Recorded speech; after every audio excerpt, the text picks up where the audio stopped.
Yan naman ang mainit na balita mula sa mundo ng politika. Sa gitna ng mainit na sesyon sa Senado, muling umingay ang pangalan ni Senador Rodante Marcoleta matapos itong maglabas ng matinding revelasyon na ikinagulat ng marami. Sa kanyang privilege speech, buong tapang niyang inilatag ang umano'y mga katiwaliang bumabalot sa ilang ahensya ng pamahalaan. Ang kanyang pagbubunyag ay nagdulot ng matinding tensyon sa loob ng plenaryo. Hindi naman nakapagtimpi si Senadora Risa Hontiveros at agad na kwestiyon sa mga sinasabi ni Marcoleta. Ayon kay Hontiveros, tila kulang sa ebidensya at basehan ng mga aligasyon kaya't kailangan umano itong patunayan ng malinaw. Ang biglaang palitan ng argumento ng dalawang senador ay nagpatindi ng ingay at nagkakabahagi sa loob ng sesyon. Samantala, ilang kapwa senadorang napilitang makialam upang maibalik ang kaayusan. Ipinananawagan ng iba na magsagawa ng masusing imbestigasyon para masuri kung may katotohanan ng mga revelasyong inilabas ni Marcoleta.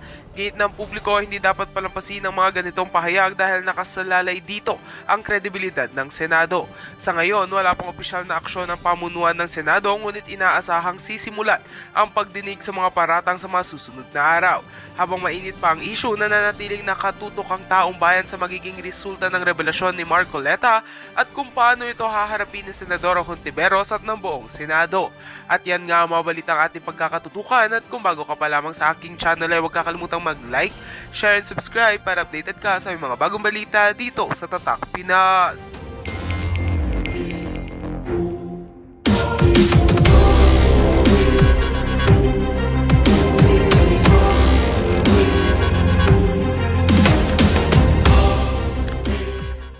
Sara Zimmerman Duterte, in the light of the recent but unanimous decision of the Supreme Court,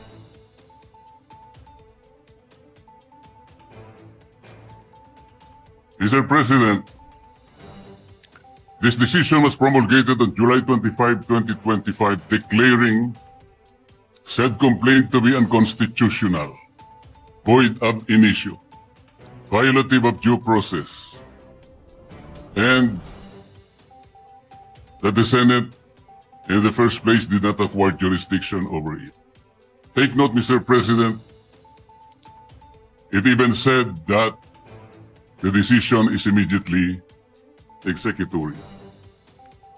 But before I continue, Mr. President, let me put on record that the initial proceedings, impeachment proceedings conducted by the Senate in the 19th Congress have never been formally carried over to the Senate of the 28th Congress.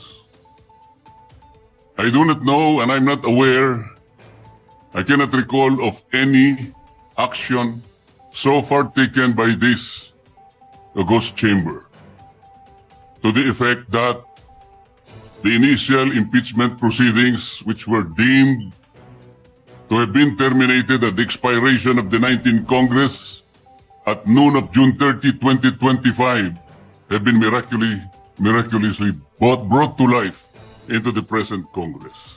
That having said, Mr. President, I'd like to continue. Mr. President, the decision of the Supreme Court did not dwell on the intrinsic merits of the impeachment complaint filed against the Vice President. It zeroed in merely on the procedures and the processes taken by the House of Representatives. To repeat, it declared the whole impeachment complaint constituting the articles of impeachment to be unconstitutional, violative of due process, void ab initio. Simply because the rules of procedure in impeachment proceedings in the House of Representatives were never followed.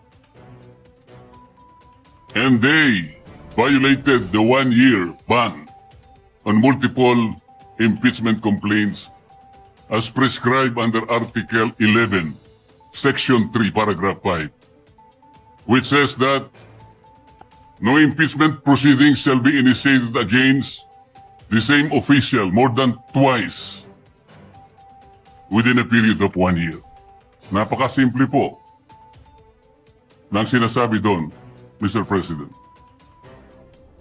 No impeachment proceeding should be initiated against the same person more than twice within a period of 1 year. Ilan po ang impeachment proceedings impeachment complaints na ipinail ng House of Representatives. 4 po eh. The first one started in December 2. Sumunod po December 4. Meron pang sumunod na December 19 hanggang sa umabot po noong February 5. Yun nga pong ipinangangalandakan na impeachment complaint which was signed by more than 1/3 of the members of the House of Representatives. Nasunod po ba? Nasunod po ba ang tuntunin ng House of Representatives? Noon pong nag-require ang Supreme Court, Mr. President, tinanong po yung House of Representatives in connection with the 2 petitions filed by several parties before the Supreme Court.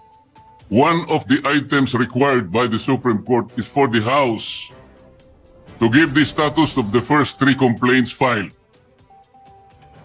Ano po ang sagot ng House of Representatives? Yun daw pong unang 3. The one filed in December 2, December 4, and December 19 were all archived. Nasaan po sa rules ng House na yun pong mga impeachment complaints na ipa-file ay archive? Wala po. Pwede po bang ipakita yung slide na kung saan ay makikita natin ano po ba ang proseso kapag may nag-file na isang impeachment complaint?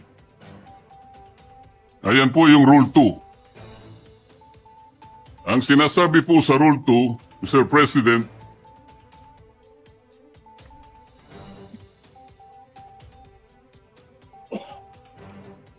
hindi sa Rule 3, sa Rule 3. Rule 2, Section 3. A verified complaint for impeachment by a member of the House or by any citizen upon a resolution or endorsement by any member thereof shall be filed with the office of the Secretary General and immediately referred to the Speaker.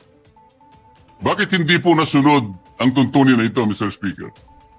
Kailan po ni-refer ng Secretary General sa opisina ng Speaker yung impeachment complaint dated December 2, 2024? Kailan po ni-refer ng Office of the Secretary General yung impeachment complaint na i-file noong December 4? Wala po silang sagot. Kailan po ni-refer ng Office of the Secretary General yung impeachment complaint that was received on December 19? Wala po silang sinasabi. Kapag titingnan po natin ang sagot ng Solicitor General in behalf of the House of Representatives, ang sabi po nila, the Secretary General diligently referred simultaneously all the impeachment complaints to the Office of the Speaker on February 5, 2025. Immediately po ba yan, Mr. Speaker? December 2, December 4, December 19, at isinama po yung February 5, all of them were simultaneously referred to the Office of the Speaker on February 5. 2 buwan po ang kanyang ginugol para lang i-refer sa Office of the Speaker. Ano po ang immediate doon? Wala po. Wala po silang sinunod. Wala silang ni-repair at ni-repair nga po delay. Nung ma-repair po, ang sabi po ng Solicitor General, the 4 impeachment complaints were included in the order of business doon po sa session number 36. You will note, Mr. Speaker, hindi po niya ibinigay bilang annex yung order of business in section number 36. Ang kanya pong ipinakita ay yung journal number 36. Bakit po? Sapagkat hindi totoo na yung 4 na impeachment complaints were included in the order of business. Mr. President, I have a copy of the order of business session number 36. And I will deposit a copy to the Office of the Senate Secretary for everyone to see and examine for themselves kung talagang in-include nila sa order of business. Wala po. Saan po nila in-include? Doon sa journal. Iba po yung journal sa order of business. Alam po niyo kung bakit lang nalagay sa journal, Mr. Speaker? Idinagdag po nila as additional reference of business. That is not the requirement of the Constitution. Pwede po ba nating makita yung slide ano sinasabi po ng Constitution?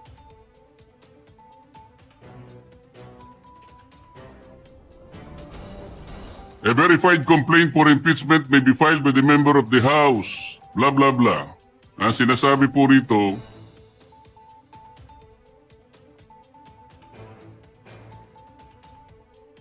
hindi ba yun? Hindi po yun. Sorry po. Nakalagay po, in-include sa 10th session day. Yun po yung section number 36. Hindi po totoo yun. Ilang violations na po? Kanina po, in-archive po yung tatlong violations. Hindi po ni-refer sa Committee on Justice. Pangatlong violation. 6 na po. Ngayon sinasabi po, in-include po sa order of business. Hindi rin po. 3 violations na naman. 9 na po. At sabi po nila, yung session 36 is the 10th session. Hindi po. Bilangin po natin yung December 2. That was the date when the first complaint was filed, endorsed, and received by the Office of the Secretary General. December 2 is session number 26. Mr. President, bilangin po ninyo yung session number 26 up to session 36 na sinasabi ng Solicitor General. Yun po ang 11th session. That was not the 10th session. Ang 11th session is session number 35. Just for the record, Mr. Speaker. So ilang violation na po yan? Balikan po ninyo yung Rule 2 na nandyan po sa slide, Mr. Speaker. Ano po yung mode of initiating impeachment? Ganito po ang sinasabi ng Rule of the House of Representatives. Impeachment shall be initiated by the filing and subsequent referral to the Committee of Justice. Ito po yung Sereno versus, Francisco versus House of Representatives. Verified complaint for impeachment filed by any member of the House of Representatives, i-refer po sa Committee on Justice. Verified complaint filed by any citizen upon a resolution endorsement by any member thereof, i-refer po sa Committee on Justice. A verified complaint or resolution impeachment filed by at least 1/3 of all members of the House, i-refer din po sa Committee on Justice. Bakit po ang ginawa nila nung makakuha sila ng higit sa 1/3, dali-dali po nila ang tinransmit sa Senate? Ang pagkakakala po nila, Mr. Speaker, sapagkat ang pinagbatayan po nila ay yung Rule 4 na kung saan in Section 14 sinasabi po endorsement of the complaint resolution to the Senate. Ang sinasabi lamang naman po noon, Sir President, ay yung pamamaraan kung paano po i-endorse yung impeachment complaint that was signed by 1/3 or even more members of the House of Representatives. Hindi naman po sinasabi doon na hindi na sa i-refer sa Committee on Justice. Bakit po nakalagay dito sa rule? Kailangan i-refer din siya sa Committee on Justice, but they never did. Mr. Speaker, Mr. President. So ilang violations na po ito? You cannot use Section 14 in isolation of Section 2. Hindi po pwede yun. Binigyan po ba ng discretion, Mr. President? Was the House given the discretion to select, to withhold and select from among the 4 impeachment complaints, which will be the one to be transmitted in the Senate in derogation of the 1-year ban rule? Wala po silang discretion. Kung sila po mismo ay hindi sumusunod sa tuntunin. Bakit po ngayon ay napakarami pong nagsasalita? Na parang akala mo ay ang Supreme Court pa ang nagkasala, ang nagkamali. Samantalang ito po, napakasimple po ng tuntunin, hindi kailanman sinunod. Even the 10th session day na sinasabi nila, 11th session day nung ilagay po nila sa order of business, sabi nila. They never included them in the order of business. Wala. Nasa akin po yung kopya. Ano pa po ang pagkakamali? Mr. President, ipakita po natin yung last page ng impeachment complaint. Pakita po sa slide. Ayan po, Mr. President. Subscribed and verified before me.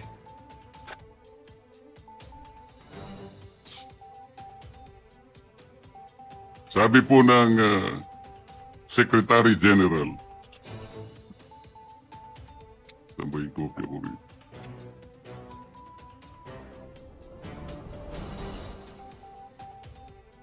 Subscribed and verified before me on this blank day of February 2025. Wala pa pong date. Ito po ba ang verification, Mr. President? Hindi po. Ang verification po ay nakasaad po sa mismong tuntunin ng House of Representatives. Balikan po natin ang Section 3. Ano po ang sinasabi? Section 3, Paragraph 2. An impeachment complaint is verified by an affidavit that the complainant has read the complaint and that the allegations therein are true and correct of his personal knowledge or based on authentic records. At the very least, yun ang dapat na ilagay po. Nakalagay po ba sa verification dito? Ng Secretary General ng House of Representatives? Wala. Ito po'y parang jurat lang sa isang affidavit. Sinasabi lamang po dito, kilala niya yung nagsipirma sa isang dokumento. Na ang dokumento ay naglalaman ng 32 pages. This is not the verification required under the rules of impeachment by the House of Representatives. Ang totoo po, kung balikan po natin ang Section 14, nandyan po sa slide. Isinulat na po sa tuntunin kung ano po ang dapat kopyahin nila para magkaroon ng tunay na verification. Hindi pa po nila kinopya. Mr. President, ito po yung contents ng verification na dapat sana yun ang nilagay nila sa complaint. We, sabi po rito, after being sworn in accordance with law, depose and state that we are the complainants in the above entitled complaint or resolution of impeachment, that we have caused the said complaint resolution to be prepared and have read the contents thereof, and that the allegations therein are true of our own knowledge and belief on the basis of our own reading and appreciation of documents and other records pertinent thereto. Kokopyahin na lang, Mr. President. Hindi pa nakopya. Mr. President, alam mo po, nung ako'y grade 4, yung teacher po namin, binigyan po kami ng isang short quiz. I-drawing ninyo kanya yung Bicol Region. Siguro po 1963 yun, Mr. President. Yung Masbate hindi pa kasali sa Bicol Region. O hindi, kabisado ko naman po sapagkat mahilig po ako sa social studies, Mr. President. Meron pong dalawang nangungopya sa akin, yung isa nasa likod, yung nasa kaliwa ko. Yung nasa likod po, nakopya niya pong tunay yung aking drawing. Pinagalitan siya pero ipinasa po sapagkat nakopya niya po yung aking drawing. Yung isa po, nangopya na nga, hindi pa niya nakopya. Ang kinopya po, Masbate. O wala po. Hindi po siya nakapasa. Ano pong ibig ko sabihin dito? Kukopyahin na lang eh. Alam po ninyo sa mga litigation lawyers, practicing lawyers worth their salt. Wala ka lang certification of non-forum shopping, i-dismiss ka na Supreme Court. Paliwanag po yun. Hindi subscribe yung complaint mo, dismiss ka kagad. Mahigpit po ngayon eh. Ito po, this is an impeachment complaint. You are removing the second highest official of government. Yun lamang pong verification. Sablay na po eh. Ano pong nakalagay dito? Section 3, Paragraph 3. An impeachment complaint required to be verified which contains a verification based on information and belief or upon knowledge or information and belief or lacks proper verification, katulad po nito ngayon, shall be treated as an unsigned impeachment complaint. So pwede pong tratuhin pala ngayon sapagkat wala pong verification. It may be treated as unsigned impeachment complaint. Paano kayo? Pagkatapos magsasalita po ang napakarami. Alam po ninyo kung, Sir President, kumbaga po sa nagluto ng sinaing, pasensya na po kayo kung kinakailangan ako po'y gagawa ng pagkahaling tulad, ano? Ang impeachment complaint po ay parang sinaing na niluto ng House of Representatives. Hilaw po eh. Hilaw na hilaw. Ano po yung hilaw sa Bicolano, Mr. President. Ilaw din po yata. Sa Bisaya, ilaw din po. Sa Kapampangan, magadto, Mr. President. Sa Waray po, matagudtod. Sa Ilonggo po, lagdos. Sa Ilocano, marakusol. Sana po tama ang aking pagkaka-pronounce. Ang dami pong nagsasalita, Mr. President. Doon lang po sa House of Representatives, isa pong bagong pasok doon. Ngunit matagal na pong nagserbisyo sa ating bansa. Naging senadora, naging Secretary of Justice, naging chairman ng Human Rights Commission. Alam po ba kung ano sinabi niya sa isang panayam? Ito po, nakuha ko. Harap-harapan na tayong niloloko. Kakaibang korte ito. Sana sa palengke na lang final ang impeachment case. At least doon, may nagtitinda ng totoo. Sana po, magtinda po siya ng matagudtod na kanin dyan sa Samar. Baka bibili kaya. Pwede kaya siyang pumunta dyan sa Pampanga po para magbenta ng magadto na kanin. Kung may bibili, baka sakali. Pumunta kaya sa Panay para magbenta ng lagdos na kanin. Wala po siguro, Mr. President. Baka ngayon dagang dingding hindi mapatusin. Huwag pong ganun. Ang dami na pong nagsipagsalita. Samantalang hindi po nila nakita. Ang dami, kayo po nagsimula ng mali. Hindi naman po sinasabi ng Korte Suprema na kailanman ay huwag kayong mag-impeach. Huwag na kayong mag-file. Ayusin nyo lang po eh. Yun lamang po ang gustong mangyari dito. Ayusin nyo. You want to impeach the Vice President, do it in the right way.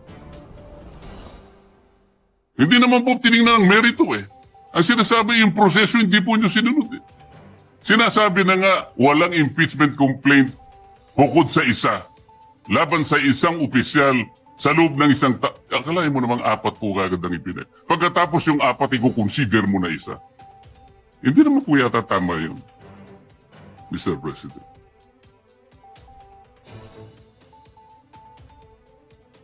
Mr. President, gusto ko pong basahin isang parte ng official statement of the Integrated Bar of the Philippines and the Supreme Court's decision in Duterte versus House of Representatives, August 1, 2025. And I quote, "Disagreement with the court's reasoning is neither unwelcome nor unexpected. Dissent is not foreign to a democracy. It is essential to its survival. But to incite public repudiation of its authority, or even just to call for its outright defiance, erodes the very foundation of the legal order. Such actions disturb the equilibrium of powers and imperil the integrity of our democratic institutions, especially when appropriate legal remedies remain available within the framework of our constitutional system.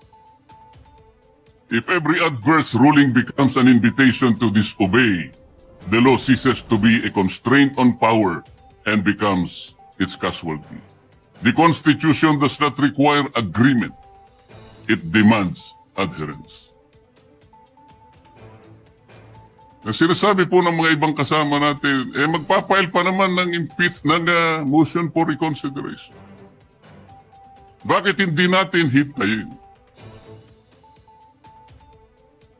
As I said, Mr. President, if you are a practicing lawyer worth your salt, you are confronted with the unanimous decision of the Supreme Court. In a firm voice, it says this is unconstitutional, void ab initio, violative of due process, and the Senate never acquired jurisdiction over this. And it is immediately executable. Parang sinasabi niya sa'yo, wala ka ng room mag-file niyan. Is anyone expecting that even one soul of the members of the Supreme Court will reverse himself? We cannot depend our action, Mr. President, on the fortunes of litigation. Naalala ko pa nga po doon sa kaso ng Francisco versus House of Representatives, the former Chief Justice Renato Puno, in his separate concurring opinion, naalala ko po ang sabi niya, with the possibility of 2 impeachment complaints reaching the Senate, the good Chief Justice said that the Senate, in the exercise of its primary jurisdiction, can decide the question of whether or not the 1-year bar rule has been violated or not. The Senate can even decide if on its face the impeachment complaint has no legal basis. Natasabi pa po niya doon, Francisco versus House of Representatives. Sabi pa niya ron if the Senate finds that the 1-year bar rule is violated, or that the impeachment complaint has no legs to stand on, that will be the end of the entire controversy. He was saying that let's give all the remedies available to the House and the Senate because of their primary jurisdiction. But when the case is ripe for judicial determination, it was the view of the former Chief Justice that the Supreme Court at that time, and only at that time, when it can speak with great moral authority, in order to compel the loyalty, the respect, and the obedience of our people. Mr. President, when the Supreme Court negates the actions of a co-equal branch of government, it does not assert its superiority. Instead, it upholds the supremacy and the dominance of the fundamental law of the land, the Constitution. And so the Supreme Court has already spoken. The last arbiter of law, it says the complaint is unconstitutional, is void ab initio, is violative of due process. The Senate never acquired jurisdiction over this. It is immediately executory. On that note, Mr. President, I respectfully move that the impeachment complaint be dismissed. I so move, Mr. President. Majority Floor Leader. Mr. President, before, Mr. President, we act on the motion of the distinguished gentleman from the great province of Tarlac and Rizal. Mr. President, the motion is not among the privilege motions listed under our Rule 32, Section 90 of our rules. Therefore, Mr. President, it is debatable and may be subject to clarificatory questions. Nonetheless, Mr. President, our movant, Senator Marcoleta, has the floor, and Mr. President, subject to his consent and with his magnanimity, clarificatory questions on the motion may be entertained. In fact, Mr. President, we have some members of the Senate who wanted to interpolate with the permission, Mr. President, of the... What is the pleasure of Senator Soto, our distinguished Minority Floor Leader? Thank you, Mr. President. If the distinguished gentleman from Tarlac favor me with a few questions, I will be gladly accepting his favor. And then if the Senate President will allow me, after a few questions, I will make my own manifestation to that effect. The gentleman may proceed.